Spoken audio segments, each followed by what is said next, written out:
तिकडे मुंबई महानगरपालिकेच्या मतदानासाठी फक्त 8 दिवस राहिले असताना राज ठाकरे यांनी आता प्रचाराला सुरुवात केली आहे।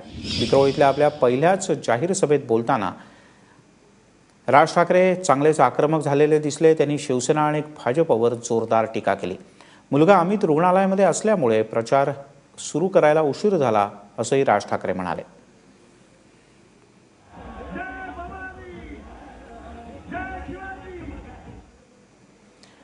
राज ठाकरे यांनी या प्रचार सभेमध्ये विरोधकांवर कसे आसूड ओढले पाहूयात। प्रचार सभा घ्यायला जरा सुरुवात करायला उशीर झाला।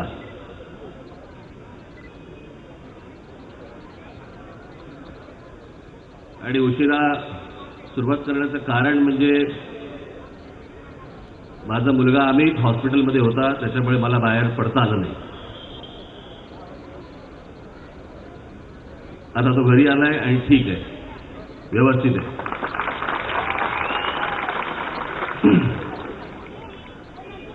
आणि म्हणून मला त्या सगळ्या अख्ख्या गेल्या 7-8 दिवसामध्ये काही मला हालचालच करता आली नाही।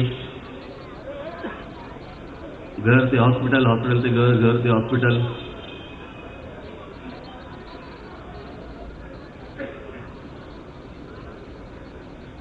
पण या काय बातम्या काही लपून राहत नाही।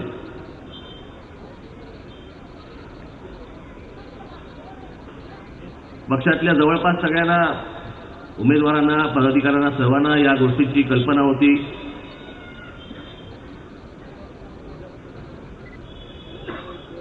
आणि कल्पना असून देखील मी मैदानात नसताना देखील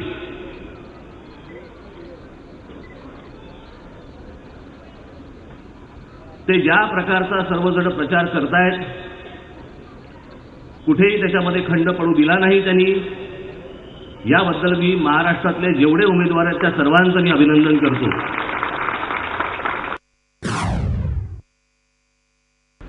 शिवसेनेने भ्रष्टाचार केला, त्यांचं केला, पण 5 टर्म तुम्ही देखील त्यांच्याच बरोबर होतात ना। गेली 5 वर्ष तुम्ही पण त्यांच्याच बरोबर होतात ना। काय तुमच्या हाताला काय लागलं नाही काय?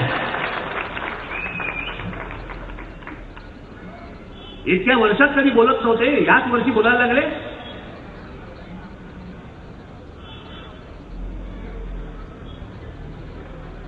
हेच सगळे मुंबईचे लोक भारतीय जनता पक्षाचे बघत होते ना आतापर्यंत। मुंबई महानगरपालिका एकत्रच होतात ना तुम्ही, शिवसेना आणि भारतीय जनता पक्ष।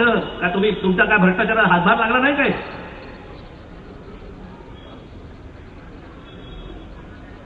आताच्या निवडणुकांसाठी जे वारेमाप तुम्ही पैसे खर्च करतात, माणसं फोडायला पैसे खर्च करतायत। भारतीय जनता पक्षाचं मला कळलं नाही, 52 साली जन्माला आलेला पक्ष, याला उमेदवार सापडत नाही अजून।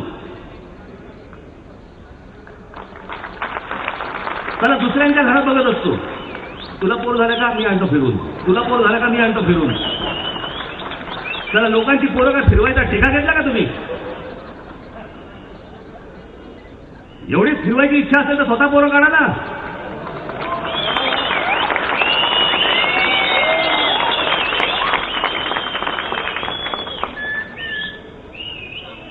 ती हिंमत नाही।